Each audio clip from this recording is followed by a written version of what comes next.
Welcome back to the 2021 HIDA Prevention Summit. I'm Laura Papard, Director of ADAPT, which stands for Division for Advancing Prevention and Treatment. ADAPT and the National HIDA Program Office are hosting this particular event for you today. And I realize that many of you are probably just now joining from the West Coast and Hawaii. We have representation from across the country attending this event. So I wanted to just start with a little bit of housekeeping to orient everyone again to the platform that you are on. We are using a platform called Zoom Events, and at the bottom of your screen, you will see a chat box as well as a Q&A box. That chat box is unidirectional. It is for us to be able to post links to our supplements and our resources, as well as documents that could be helpful for you throughout the event. So one document that will be posted pretty immediately is our housekeeping document, which will remind you of everything that I've been sharing. The next thing I wanted to draw your attention to is the Q&A box. That box is where you can post all questions, and I hope there will be many today for Dr. Kendall Taylor. We will receive those questions and respond to those at the conclusion of his presentation. I also wanted to make you aware that on our website, which will be posted in your chat box, a link to that, on that website, you can find something called a resource supplement, which it consists of various resources from all of our presenters that they've recommended to go over and beyond what they might be referring to in their actual presentation. It also consists of resources from some of our federal prevention partners that they would like to make you aware of. You also will find speaker biographies on that website, as well as links to all of the slides. Dr. Kendall Taylor's slides will be posted at the conclusion of this presentation, so you should be able to access those at that time. All other speaker slides can be found on that website as well. And one final housekeeping item for the evaluations for today. At the end of the summit today, we will post a link to our overall summit evaluation. You'll also be receiving that via email. If you could, please take just a couple minutes. It will be brief, and just give us some feedback. We are trying to meet a large amount of needs with this particular public summit. So I'm hopeful that you will give us some feedback so it can inform our summit next year. The other evaluations that you might be seeing posted in your chat box from our team here are the evaluations that you will need to complete if you would like to receive continuing education credits. So a link to those will be posted for every session. If you are just now joining us, you probably have realized by now that you will have to log out and log in to each session for the rest of the event today. So simply close your window, go back to the lobby, and click on the Join Session link. We have been told by many people that sometimes that particular link does not work. And so just look for another Join the Session in Progress. There should be a link like that, and try clicking that, and usually that has been working for people. All of you will be receiving certificates of participation for attending today's event, and all of these certificates that you might be completing surveys for will be available to you within the next couple of weeks. All right, on that note, I am very excited to introduce today Dr. Nat Kendall Taylor. Dr. Kendall Taylor is Chief Executive Officer at the Frameworks Institute, a research think tank here in Washington, D.C. He leads a multidisciplinary team in conducting research on public understanding and framing of social issues, and supporting nonprofit organizations to implement the findings. A psychological anthropologist, Nat publishes widely on communications research in the popular and professional press, and lectures frequently in the United States and abroad. He is a senior fellow at the Center on the Developing Child at Harvard University, a visiting professor at the Child Studies Center at Yale School of Medicine, and a fellow at the British American Project. I am particularly fortunate to be able to introduce him today because over the last few months, ADAPT has received a variety of different technical assistance requests related to substance use prevention, messaging, and framing. And we went straight to Dr. Kendall Taylor and said, this is what we're receiving. What are some initial steps that we could be taking to support these communities? Believe it or not, this particular field, communication science, is underestimated in its value. And so we are thrilled today to be able to bring to you Dr. Kendall Taylor to be able to share with us some new ways of thinking about communication science and the potential impact that it can have if we do it right. Dr. Kendall Taylor. Thank you very much. And just a thumbs up, Laura, that you can hear me and all is good, and we'll get going. Thank you very much for that introduction, and thank you for including me in this great event today. I think it's hilarious whenever anybody calls me Dr. Kendall Taylor, because when that happens and my kids are around, my kids very much like to remind people that I'm not really a doctor. So I laugh every time someone calls me Dr. Kendall Taylor, but thank you. And I'm really excited to get to talk to you all today about, as Laura said, communication science and framing science in particular. And talking about framing is my all-time most favorite thing to do, which I realize is utterly sad and totally pathetic, but I'm definitely okay with that. So you can be as well. And I think we'll both learn some things and have some fun here today. So I've got two goals for our time here today for the next 54 minutes. The first of which is to be helpful. I hope that I can take the work that I've done for the last 15 years at Frameworks, that the organization has done for the last 22 years of its existence, and bring it to you all in a way that is helpful in some way for the work that you all are doing, gives you a mildly different but useful perspective on a part of your work, it's communications, that you can take, my hope is literally out of this meeting today and back to your desks with you tomorrow or later this afternoon. And the second goal is to do that in a way that is humble. And what I mean by that is I'm certainly not an expert on the issues that you all work on day in, day out, and I will not profess or claim to be. And I acknowledge that and realize that I'm kind of bringing a bit of an outsider's perspective here into this meeting and to you all today. So hopefully I can do that in a way that is respectful to the much more important work that you all do as compared to what I do. And second, I'm going to be talking exclusively about framing for the next 55 minutes. And part of that is because I think framing is absolutely awesome and utterly powerful and can add to your work, but I also realize that it is only one small part of the work that you do. And there's a ton of other tools and skills and capabilities that you need to be able to have to do your work. So although I will be focusing on framing, I realize that it is just one small piece of a puzzle, of a portfolio, of a spectrum of skills that you all use to do your work. So in the spirit of being humble, I'm going to tell you a little bit more about myself and where I come from. And I don't mean Cleveland, Ohio, which is where I'm from, Cleveland rocks.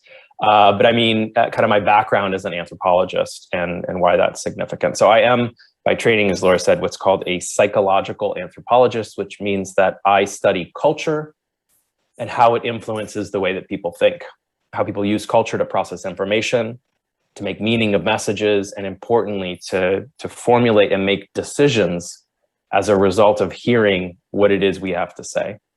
And I get to do that really interesting work as an anthropologist at an organization called the Frameworks Institute with about 25 other people who are also kind of social scientists from different disciplines, sociology, political science, psychology.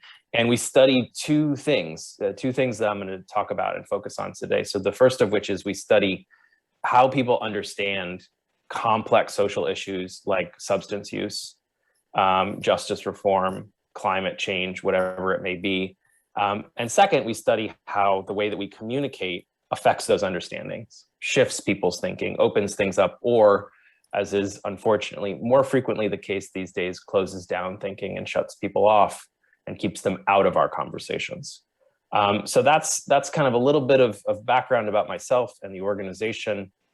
What we're going to do for the rest of the time is I'm going to spend a little bit more time kind of at the definitional level, and I will try to make it not as boring as that just sounded, but explaining to you all kind of how we think about framing and why we think it matters in the work that, and I'm going to argue it matters in the work that each and every one of you on this meeting does. And then we're going to spend a little bit of time talking about kind of 4 lessons or principles that come out of the science of framing that I think you all can use specifically to think about your work in the very difficult task of framing messages around prevention. And then my hope is that I can make my way through this expeditiously and without putting anybody to sleep, and we can have some good time for Q&A at the end. So that's what we're going to do. And I'm going to start in the unfortunate place of telling you kind of the problem that all of our work on framing and communication starts with. And I think that if we are honest with ourselves, we have all, each and every one of us, been in this situation before, whether it's in our professional lives or in our personal lives, where we think we have professionally the perfect way of talking about substance use prevention. We try it out with two of our closest colleagues who are also experts on substance use prevention, and it is awesome, right? It moves people, it sends them forth with great passion about solutions. But that we find when we take that same message out to normal people, no offense, people who don't live and eat and sleep and breathe prevention as we do all day, every day, we find that one of two things happen. So first of all, that thing that was so gripping, so passion inspiring and motivating for us and our two closest colleagues isn't for most people, isn't for people who don't live and sleep and eat and breathe prevention. It kind of just goes in one ear and out the other. The other thing that tends to happen, which is more unfortunate but still frequent, is the idea, the message that sends us and our colleagues running towards a particular course of action, earlier intervention, more resources on prevention, sends the folks we're communicating with in the exact opposite direction, and kind of creates what in our field is called a backfire or a boomerang effect. And I'm going to show you an example. I'm going to show you two examples that illustrate this phenomenon, illustrate this problem really clearly. And the first of which comes from work that we do around communicating the science of early childhood development. And so folks in the field of early childhood want to and do say things that look like what you see on the left-hand side of your screen right now. This is a direct quote from a developmental scientist, from an expert in this field, who says that persistent stress can derail development and have negative long-term effects on health and well-being. So I said this was a direct quote. It's a mild fabrication of the truth. In the real quote, in the original quote, the word negative was deleterious, but I've substituted that out to be mildly less obnoxious and obvious in the point that I'm about to make. But so for people in the field of developmental science, this is like true, really true, truthity true, all the way through true. Lots of research, number of disciplines, long time span that this is the case. But for people who aren't developmental scientists, right? I'm not a developmental scientist. Some of you on this call are not developmental scientists. The way that this piece of information lands, right? What it gets people to kind of think about and talk about are things that look and sound like this. Life's hard. It's supposed to be hard. You know, what doesn't kill you makes you stronger. You know, all the bad cliches you can think of. I mean, there's been people that have come from absolutely nothing to make it in whatever society's eyes deems success. So it's a little, I know there's a great guy named Kevin who's working the audio levels there, but it's a little hard to hear with the street noise in the background of this interview here on the streets of Tucson, Arizona. So I'll just make it crystal clear. Like what you just heard, you know, what doesn't kill us makes us stronger, was not the intended takeaway when this expert opened his or her mouth to deliver this message, right? That's pretty clear. So something's going on between the intention and the delivery of the message and how it's received and the effect that it has. So I'm going to leave you on the very edge of your seats for a second longer while we look at another example that I think is closer to home, right? You all may be able to have some productive distance from this because this isn't your issue, but now I'm going to show you that this in fact does occur on the very issues that you work on. So the organization that I work at has done quite a bit of work on adolescent substance use prevention and early intervention, where experts in this field say things that sound like this, that preventing adolescent use of drugs and alcohol may go a long way in reducing the risks of addiction and other health and developmental issues. Early intervention is key in preventing addiction. Again, now, if we were all in the same room, there'd probably be some knowing nods around the room, as this probably looks and sounds like something maybe some of you have said. And for us who understand this issue, it makes complete sense and has some empirical basis behind it. But for folks who are not in our field, this kind of a message can end up looking and frequently sounding like this. I think the age limit should be a little bit lower, because I think if they did their experimentation a little bit younger, then perhaps that we wouldn't see as much abuse as they get older, because they wouldn't think that it's that big of a deal. Whereas usually everybody goes wild when you go off to college, or at 21 years of age, you can legally do it. Personally, my own experimentation definitely had a positive experience on my life. Just like, I mean, it wasn't positive at the time, but like, I don't know, you kind of have to go through some dark places to kind of get to some better places sometimes. And so for me personally, it's kind of like nothing should be done, because like I kind of feel like I needed to like go through the flames a little bit to kind of come back a little stronger. So again, I know most of you are in this issue every day, and you can clearly see that which we heard from those two individuals is not the intended takeaway of this message. So I won't leave you on the very edge of your seats for a second longer. The thing that explains this lost in translation phenomenon, this you say, they think effect, is this little thing called culture.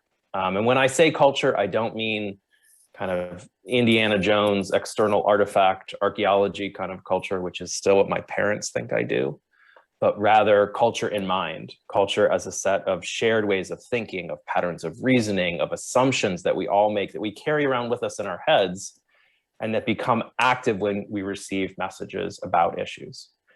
And so I think the takeaway, or the feeling that I have when I do this research and find so frequently these lost in translation moments, is captured, the feeling of it is captured in this headline that I found the last time I was in the UK doing research, which was some time ago now.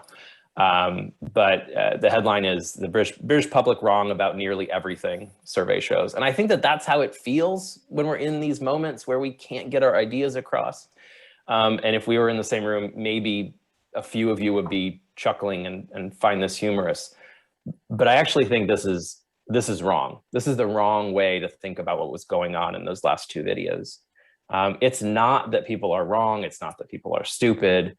And a better way of thinking about it, of this idea of culture, can kind of come across in my favorite quote about culture, which unfortunately does not come from an anthropologist, comes from a former US president. JFK, way back in 1962, said, "The great enemy of the truth is very often not the lie, deliberate, contrived, and dishonest, but the myth, persistent, persuasive, and unrealistic." So it's not like the guy in the baseball cap on the side of the street in Tucson, Arizona hates kids and wants them to turn out poorly.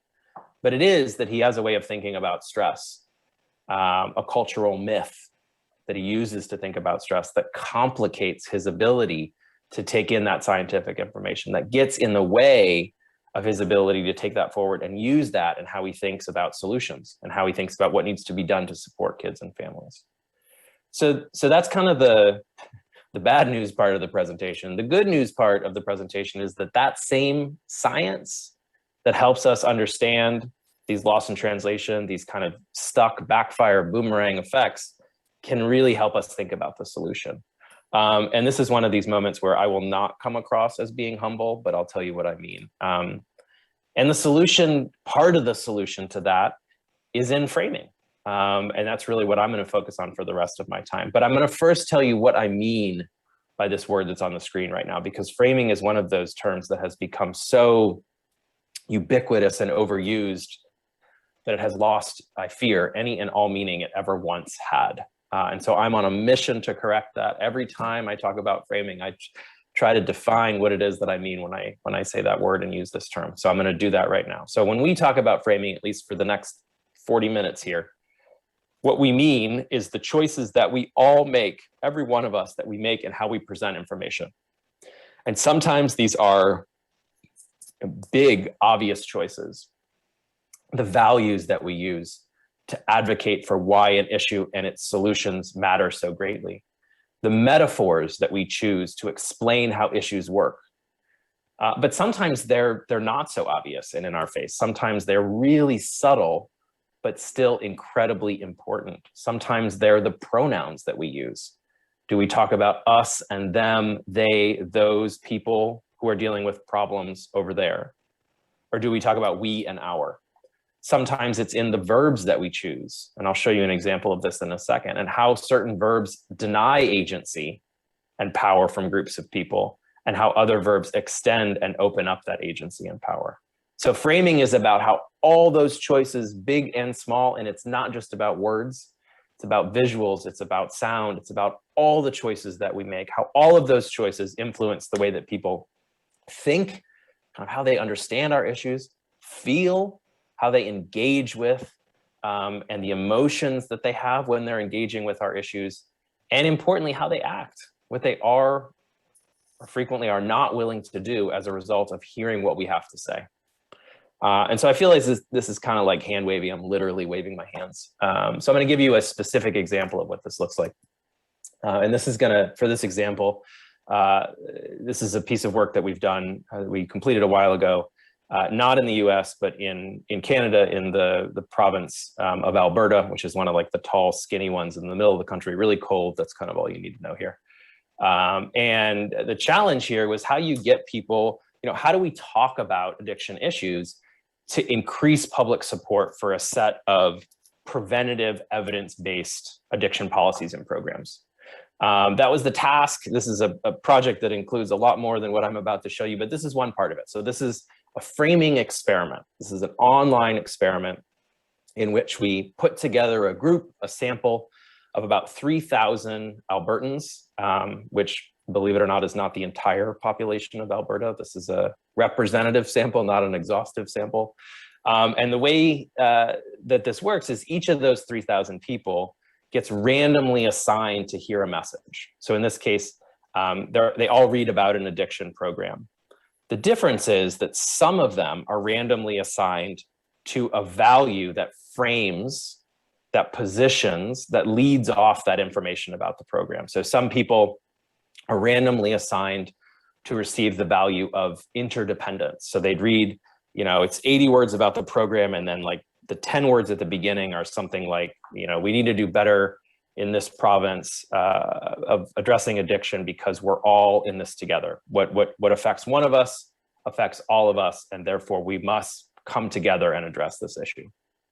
Other people would be randomly assigned to a piece of information in which they read the identical information about the program, except the lead in, the frame at the top, the value frame is different. So instead of interdependence, they would get a message, a lead in that sounds something like, we need to do a better job of addressing addiction in this province because,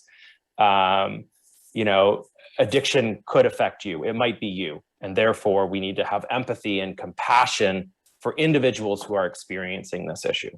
And then there's a third group, the lucky group, that gets no message, right? They're the control condition. They're this 0 line that you see on the screen right now. And then everybody answers the same set of questions that are designed to measure how supportive they are of preventative addiction policies. And so what you're going to see on the next screen here, on the next click, are what I think are 2 beautiful blue bars are going to appear on the screen. And what those bars are going to show you is the extent to which being primed, reading those frames, those different lead-ins, affects people's support for the policies. If we were in person, I would ask for a drum roll, but we can't do that right now. So when you run this experiment, you notice these 2 bars. They're beautiful, right? And you notice 2 things. So all you need to know, like this is a quick stats lesson on complex linear regressions here. All you need to know here is that up is good and down is bad in this graph. And so you see this value of interdependence is elevating, it's boosting people's support for these addiction policies. That's the good news. Those are the kind of results that we want to get when we run these experiments. But you probably also noticed that this other value of empathy and compassion is actually having a negative effect. So it is depressing, it is making people less willing to support these evidence-based addiction policies. So if you're an expert or an advocate working in Alberta on issues of addiction, and you frame your messages through this value of empathy, you actually make people less willing to get behind the solutions that you're advocating. Now, the really interesting thing is that in a subsequent piece of analysis where we looked at all of the field's materials, all the organizations that work on addiction intervention, early intervention and prevention in the province, we found that the value of empathy was used as the lead frame in well over 90% of those materials. So in essence, what the field had been doing is using their, as you all know, their incredibly valuable communications resources to advance a value that not only wasted those resources, but used those resources in a way that directly disadvantaged, that went directly against the goals that they had as researchers, as experts, as advocates, as practitioners. So if you are not convinced wildly by beautiful blue bars, I'm going to show you what this looks like in living color here. So you're going to see, I believe, 3 quick before and after clips. And the way that this works is we ask people an open-ended question. You're going to see something about addiction. You're going to see something about early childhood. And then you're going to see something about obesity, childhood obesity. And the way that it works is we ask people an open-ended question about the issue. We then present them with a frame, a way of kind of positioning the issue. And we ask them a question afterwards, which is basically the same question as before, although slightly reworded so as not to seem obnoxious in the research protocol.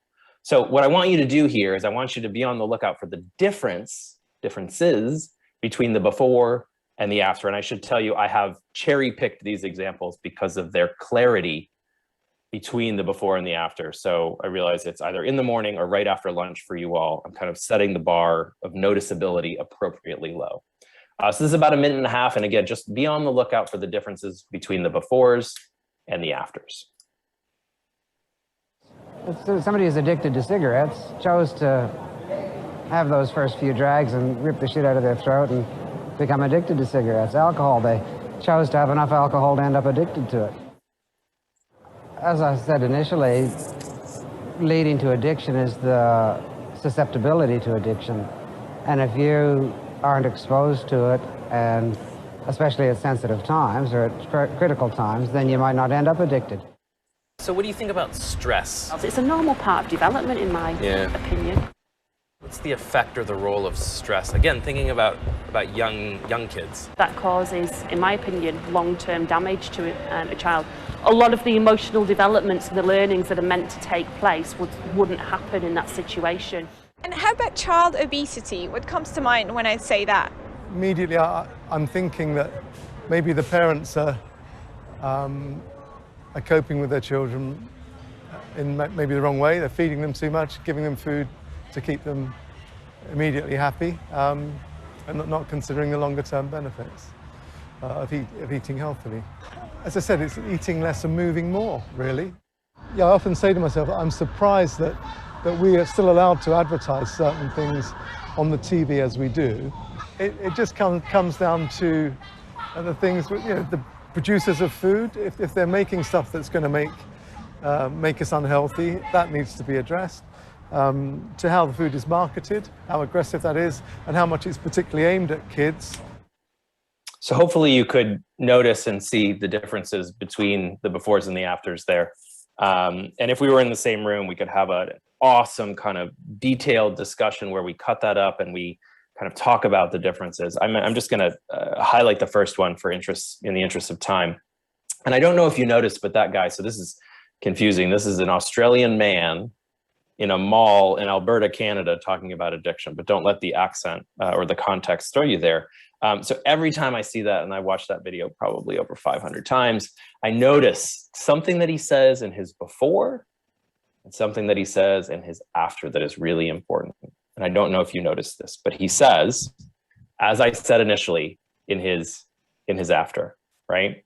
And so we know very clearly that what he said in his after was not what he said initially. He's basically going, and you all, as folks who work on issues of substance use and prevention, know that he goes from kind of a willpower, individual responsibility way of thinking about the issue to one that is centrally about context and people's differential susceptibility to adversity and context. So that's a significant shift in mindset. But here's the thing, both of those perspectives feel like they're his, because they are his. Both of those ways of thinking are in his head that he has available, and what's going on is that the frame that comes between the before and the after is shifting that perspective, is activating a different mindset, pulling it forward, and allowing him to have a fundamentally different conversation in which he is deeply considerate of a very different set of solutions. So I have come to think about framing through this metaphor of a key. Framing has the ability to, on the positive side, the choices that we make to open space for new conversations, to create room for people to consider solutions in new ways, as we just saw. But our frames can, and frequently do, have the opposite effect. We can make choices inadvertently, empathy, as you saw in that addiction graph, that close people down, that get people to reject our ideas, to be opposed to the solutions that we are trying to advance. And so I've always, I mean, I've been doing this for 15 years, and all throughout that whole time, I've advocated that framing matters, but I think it really matters in the world that we live in right now, where there is so much contested information, where there are so many social issues that are front and center and being actively negotiated in terms of their meaning. So I want to give you just 3 quick examples of frames that I've seen over the last year and a half, and that through our research, I know are having very considerable effects in terms of how people think about issues. And so the first one, we do a lot of work on not only adolescent substance use, but adolescent development more generally. And so I've been particularly tuned to the discourse around adolescence and youth since the beginning of COVID a year and a half ago, or almost 2 years. And so you've seen a lot of these messages that, and this was a headline. This was a piece that I pulled almost directly from a news story, that we will be living with the consequences of this lost generation. And I'm emphasizing the frame there for years to come. And we know that when youth are framed in this way, and when these issues that we are all facing and the young people are facing are framed in this way, it makes people incredibly fatalistic about the idea that we can do anything at all that would address, would remediate, would positively affect this situation. And it activates very unproductive, very stereotypic understandings of youth, particularly when these messages, as they frequently are used to talk particularly about young people of color. Another one that I have found, and I think is one of these examples of where a verb really matters, are these headlines that we've seen about parents who are skipping their well child or their vaccination visits. And it's that verb of skipping which leads us so easily to blame those parents, again, those parents, for not doing what we know is right by kids. And when we think about it for a second, when we get beyond the frame, we can realize that there's a lot of other stuff going on in the lives of parents of young kids, right? And that for the most part, it's not them skipping visits, it's them being faced with other kind of sources of adversity and forms of stress that are complicating their lives and making this decision a really complicated and difficult one. But that frame in and of itself leads to parental blame. And again, as it is so frequently associated with kind of social determinants and people talking about particular groups of people, activates certain racial and classist stereotypes that we have. And then last but not least, kind of maybe most important, but most implicit, is all of this discourse that we've been seeing over the last year and a half about protecting the most vulnerable. And a lot of the times this has been in association with older adults, but certainly with kids and young people. And there is a whole body of research that shows that when groups of people are consistently, persistently labeled as vulnerable, it allows mainstream society, it allows people to otherize them very quickly, right? Vulnerable people are over there, they're not me. Not only that, but it deeply and fundamentally affects the way that members of those groups actually think about themselves and their identity, to the point that studies have found that when older people are consistently labeled as vulnerable, it has negative impacts on their physical health. It creates stress to the point where it has physical health impacts that are not positive. And so this is one of my favorite quotes about the work that we do in framing. It's from a guy named Charles Eisenstein, who said that the world as we know it is built on a story. To be a change agent is first to disrupt the existing story of the world, and second, to tell a new story of the world so that people have a place to go. And I used to use this as kind of like a call to action for people who are thinking about narrative and storytelling. You have to go out there and disrupt the existing story of the world. But over the last year and a half, I've come to kind of think about this quote in a different way. And I've come to think about it as the story is disrupted. And it is now our job as people who are trying to advance solutions to figure out what story we want to put in the place of this disrupted discourse. And I think that this is a powerful way of thinking about the work that we have to do. And so I'm going to pivot now, and I'm going to give you I'm going to go through these pretty quickly, 4 hopefully fairly concrete ideas that you can take away from this presentation to use the science of framing that I've just been talking to you about. But I want to start off by commiserating, I don't know, setting the bar at an appropriate level, which is to say that communicating about prevention, about doing a whole lot, spending a whole lot so that nothing happens, is inherently complicated as a communications task. And there are a slew of both psychological biases, normalcy bias, for example, which is the tendency that we have as humans to think that the future will be just like our current present state. Delay discounting, the fact that we always kind of inherently put more value in things that happen now versus things that happen later, as well as cultural models, cultural understandings that really impede and make it very difficult for us to support preventative early intervention type of solutions. So this is, the work that you all are trying to do and communicate in persuasive and engaging and moving ways about prevention. I'm just here to tell you is tough. Like, this is hard stuff. The deck is stacked against you in terms of human psychology and the way that we share ways of thinking as a culture. But there are some things that I think we can do. And this is, again, one of these things where that same science that shows us some of the barriers and the obstacles gives us some ways to think about navigating them and getting through them. And the first practice that I think is really powerful is the idea of connecting actions and things that happen at one time, now, with outcomes that happen later. And importantly, to put that on repeat. So the single most powerful finding from the last 60 years of communications resources is that the single best predictor of what people believe is how many times they've heard it. And so there is an importance on each of these recommendations, but this one in particular, of kind of putting it on spin cycle, putting it on repeat, making this connection and doing it again and again and again. And I think a great example of this is work that the early childhood field in this country has done for the last 20 years. So notice I didn't say the last year. I said the last 20 years, and that they've been repeating.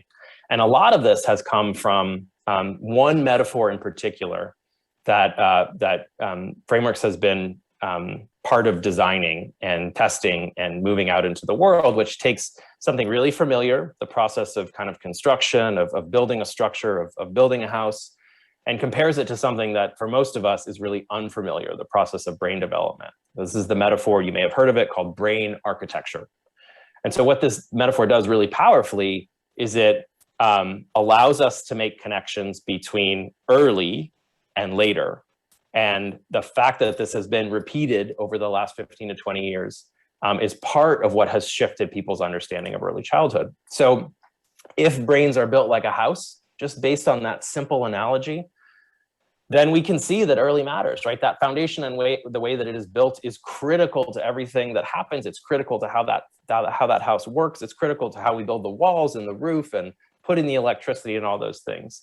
That the foundation that we build now shapes everything that comes later, that the quality of those early inputs matters for later outcomes, that the timing matters, that it's an active process. And we've seen over the last 20 years that setting this connection between now and later and repeating has fundamentally shifted the policy conversation when it comes to early childhood. It's refocused the way that we think, and I think this is really timely with some major policies that have been rolled out over the last 6 months, refocuses the way that we think about our investments, making them kind of fundamentally more preventative. So the what to do here is to always connect actions, again, in some time with outcomes, to show this connection over time. I'm going to skip this next one here.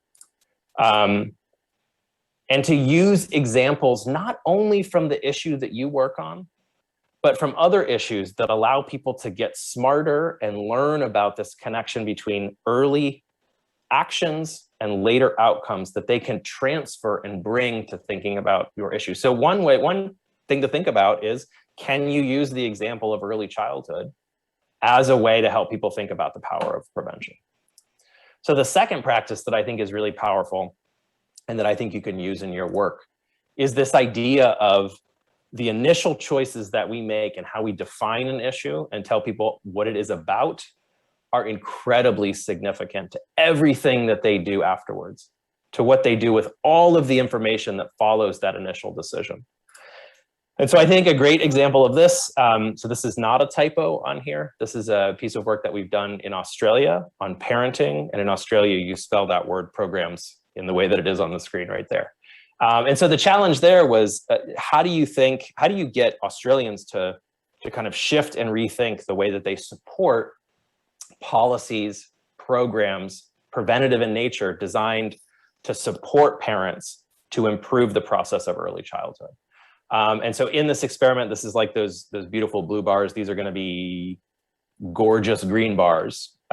Experiment works the same way. People log on to this online experiment.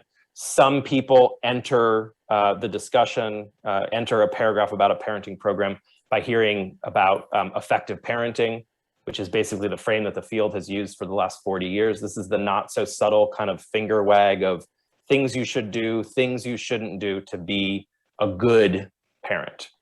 The other group in the sample got the same information about the program, except the frame was about child development, the importance of early experiences in influencing later development, and the role that parents play in supporting that process. Again, almost the same information, but with a subtle reframe that in a second you will see has a significant effect on the degree to which people support policies. So this is literally 8 words of difference between these two messages, and you can see the effect. The difference is substantial in terms of the way that people support parenting policies. And this is all about what we tell people the issue is about. Is it about what you should and shouldn't do as a parent, or is it about what kids need and how parents can provide it? Another great example comes from work that we've done on around issues of tobacco inequities with a group called Change Lab.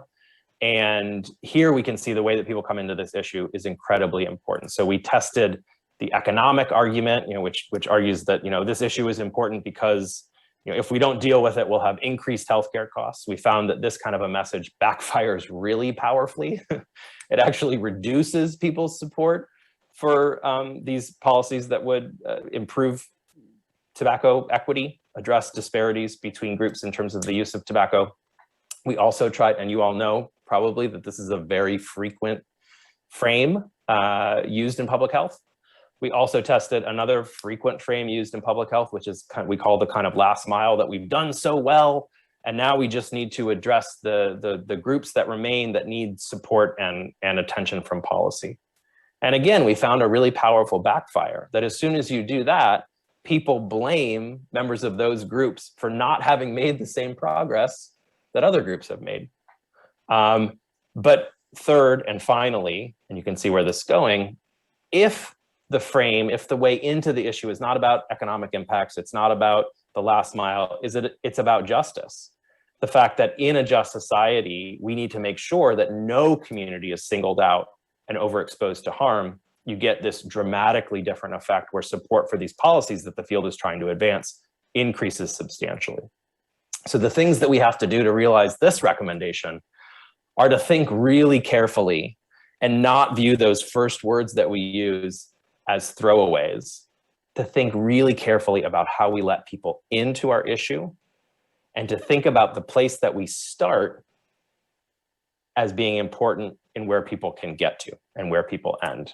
Values, these statements about why an issue matters, are incredibly important in this function of telling people what the issue is about, and we need to lead with them. So a lot of the communications I review have tons of values in them. Tons of values is another problem, but they tend to use those values towards the end of a communications where people are talking about solutions.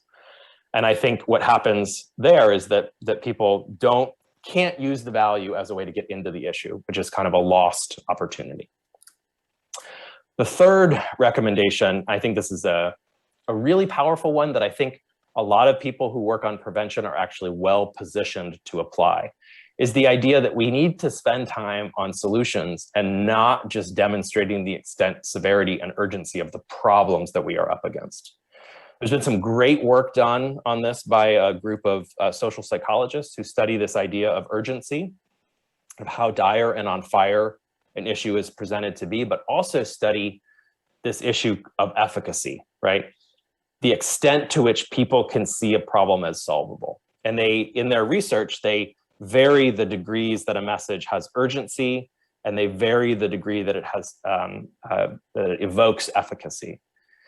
And the finding, 3 findings, each of which is really interesting. The finding, when you're in this kind of lower left-hand cell of this matrix here, where it's all urgency and almost no efficacy, where it's all problem, example of problem, story about problem, data about problem, normally more data about problem, and a little bit of solution at the end, the result is that people are out, right? I know there's a bunch of other really bad social problems.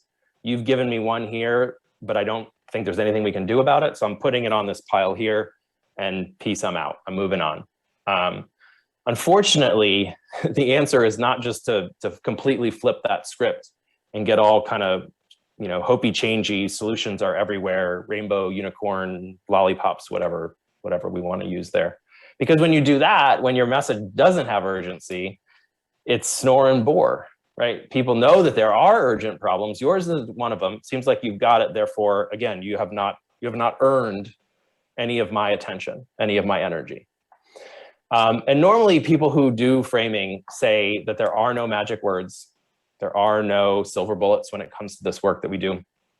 But I think this is the one exception to that this research has found clearly that when we are able to pair robust senses of urgency, this is a problem, here it is, it needs to be addressed, with equally robust senses of efficacy. Here are solutions, here's what they look like, here's what they do, they exist in places.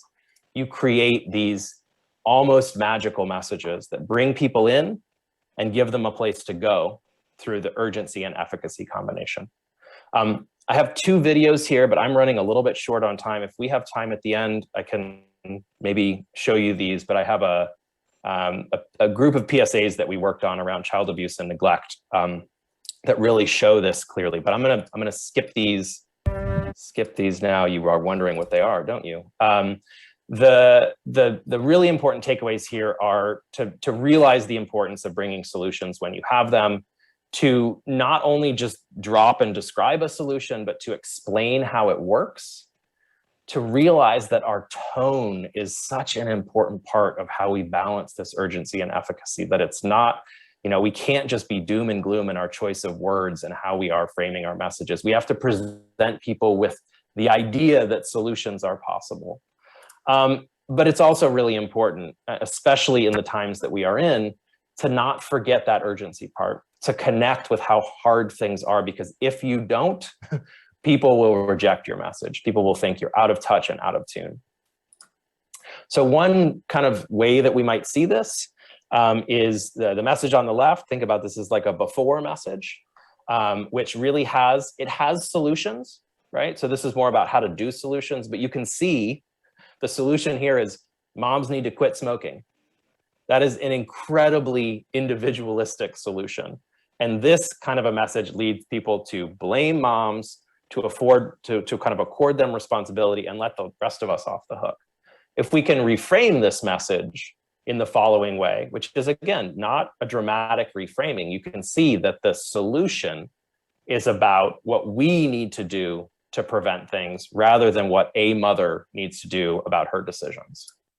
So last but not least, this is a very quick one that I know will resonate because we all use data when we communicate, and I'm here to tell you that that's good and great, but there is a way to do that, and there is a way not to do that. And the example that I use here, we do a lot of work on climate change, work with a group of climate scientists, and about 4 or 5 years ago, this group of climate scientists came up with the following graph as a way that they thought would be effective in communicating with the public about the existence of climate change. And I wish I could see your faces because this is obviously utterly ridiculous, right? The interesting thing above and beyond The humor is the way in which the graph was built. So these scientists, top of their field, started out with the purple, the blue, and the orange line. Very quickly, someone made the decision that, if this doesn't have the sea level curve on it, it will not make sense, right? And then the floodgates were open.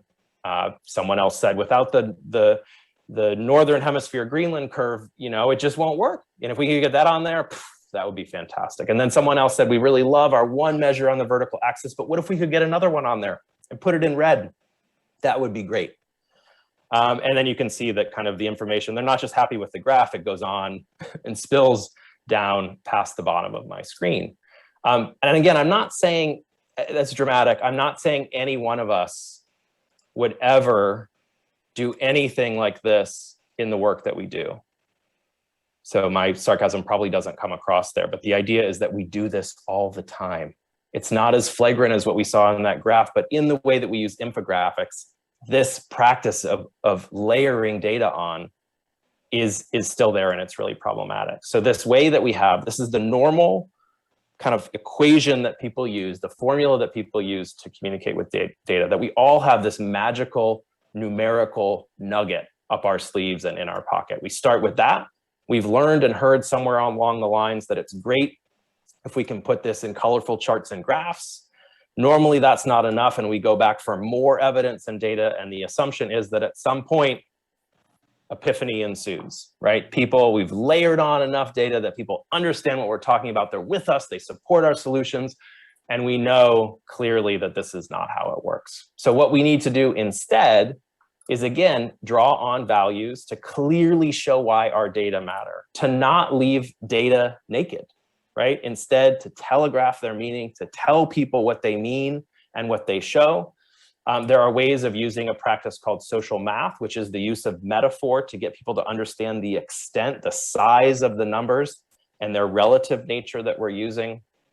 And to also think about not just using data to show the extent of the problem, but to use data to show the way that solutions work. And I've got just one last slide here that shows you what this might look like. So you see here, this is leading with the data. This is a mildly anonymized version of an actual piece of communication. And here's what it looks like reframed so that you are framing and putting a story around those data to help people interpret them. So with that, I'm going to leave you with one last quote, and then we're going to open things up for Q&A. This is, I've said now that I have at least two favorite quotes about framing. This is the other one. This is from a philosopher named Richard Rorty, who I think really gives us an effective way of thinking about our jobs as framers. So framing and communicating effectively is really about speaking differently rather than arguing well. And when we think about that, we can become dramatically more effective in our jobs as communicators, which is going to help us in all of the other work that we do. So with that, I will say thank you. I will encourage all of you to leave this room and go frame on. Dr. Kendall Taylor, thank you for that. Frame on is absolutely what we intend to do. But I think I speak for the majority of us when I say, I've even seen you present on these topics for 3 times now, and I'm still digesting a lot of what you just presented. The concepts are so important. It does take time to one of your first principles, repeat and repeat again. I think that listening to this and all of these presentations will be on our ADAPT YouTube channel at probably by the beginning of next week, realistically. And you are welcome to go back and spend a little more time with some of these concepts that Dr. Kendall Taylor has introduced. They're just so good. They're so good. And this field, communication science, is something that not a lot of us, some have, but not a lot of us have spent a lot of time diving into and really understanding the value of it and where it fits in this big picture of approaching prevention. So thank you for breaking that down for us. And more importantly, thank you for giving us some starting points for using some higher level concepts in the work that we do today. We have had several questions come in. The first one I'm going to ask you is a really great one. We've had some viewers that have been watching and listening to what you're presenting. They understand that it's science, but they're questioning the results and the outcomes that you're presenting. What was the duration of the study, right? How long-term was the follow-up? What kind of time frame are we talking about here? It's a great question. So these kinds of experiments are, so first of all, they're minimal exposure experiments. So the only difference that we're seeing between, version 1 and version 2 is, like, as I said, 8 to 15 words. But they're also incredibly proximate. So people are answering the questions immediately after being exposed to those frames. So this kind of experiment doesn't tell us anything about durability, right? It tells us that if presented in this way and presented, with a set of options to endorse or support, people are affected immediately. So there's two answers to that question. So this is a phenomenon called frame durability, the extent to which single exposure has residual or persistent effects. So first of all, I'll give you the kind of theory of practice answer to that, is that the way that we would use these materials is never through kind of single dose, single exposure models, right? The idea is that you need a persistent dose, a persistent exposure to different ways of thinking about issues that over time, repeatedly creates some shift in kind of default mindset. So that's the kind of first way to answer the question. The second way to answer the question is that we have done, when we have money on projects, we do durability effect kind of manipulation. So that means we go back to people after being exposed one time to a frame, and we see, does your thinking about issue X, Y, or Z, does your support for policies remain shifted? And so you find a couple of things. First of all, different types of frames have really different durabilities. So values tend to be pretty fleeting in their effects. In other words, if you go back to people 2, 3 days later, 7 days later, you tend to not see a huge amount of residual effect. Metaphors, on the other hand, brain architecture, tend to have quite a bit of integrity in terms of their durability. One exposure to a metaphor tends to have measurable residual effects in terms of shaping people's thinking about issues, how they work, and solutions for some period of time.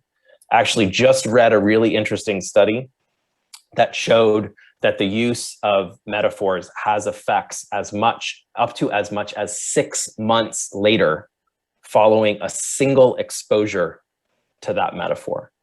So that's a long way of saying it's a fantastic question. The answer is obviously complicated. It's complicated because we would never expect a single exposure to change the world, to shift mindsets. But we do know that frames do have, to different degrees, some ability to persist in their effects over time. Appreciate that question. That's a really good one, Laura. It's a really great question. And, I think inherent in what you were saying was this idea of what's the ultimate goal of the study, right? And it's not as defined as a classic bench to trial research study, right? Where we're looking at very defined clinical outcomes. Sounds like, many of them that you mentioned were their effect on policies, right? And so that's a little different than looking at a depression score or something like that. This next question, and we've only got time really for 2 more. The next question though is really good as well. They're wondering how they're taking the tobacco example that you used, which is so good, right? Taking that example, and they're wondering, first of all, what was the more effective definition for tobacco? Which one actually did yield the results that the study was looking for? But then also, how can you apply this to substance use and better defining the substance use issue right now for the public? I apologize. My father-in-law is like talking really loud on the phone in the other room. So I think the question was about the tobacco disparity example. And so I think and this happens, I won't say it happens on every issue, but it's a bit of a depressing part of doing the work that I do, that is so frequently these very logical intuitions that fields have about how best to frame their issues that frequently don't work. And the part of that I think is really interesting is that you take, and normally it's people who are like developmental scientists, right? People who are very empirically minded. They do their work. It's all, what the effect of this intervention is on social, emotional, and academic development is an empirical question. And they would never make recommendations that don't come from science and RCTs and whatever mixed method work that they want to do. But then it comes to communications, and all that empiricism just goes out the window, and it becomes kind of, huge amounts of money and resources are spent on things that smart people who are experts on issues think will work. And hopefully you can kind of see that some of the problems with that in the assumption that we as experts are our audience. And again and again and again, we find that that's not the case. And so the tobacco example in particular are the two really common public health arguments, one about economics and one, that last mile argument. And we have consistently found that those don't work. We have also consistently found that justice argument is effective in pulling people into this issue, allowing them to see new dimensions of it and to be more supportive of solutions. And we found that work, again and again on the tobacco issue, but also on other issues where there are kind of social determinants at play. Thank you. We've had several comments come in. How can I learn more about this? People's eyes have been open today to this new topic, right? And they now understand just how important it is, even a simple verb, right? And the impact that can have. So two things. The first is if they want to learn more, they're hungry for more, right? Where would you direct them other than what we've provided for everyone in the resource supplement today? We've even downloaded some of your works that are already on your framework's website, Dr. Kendall Taylor.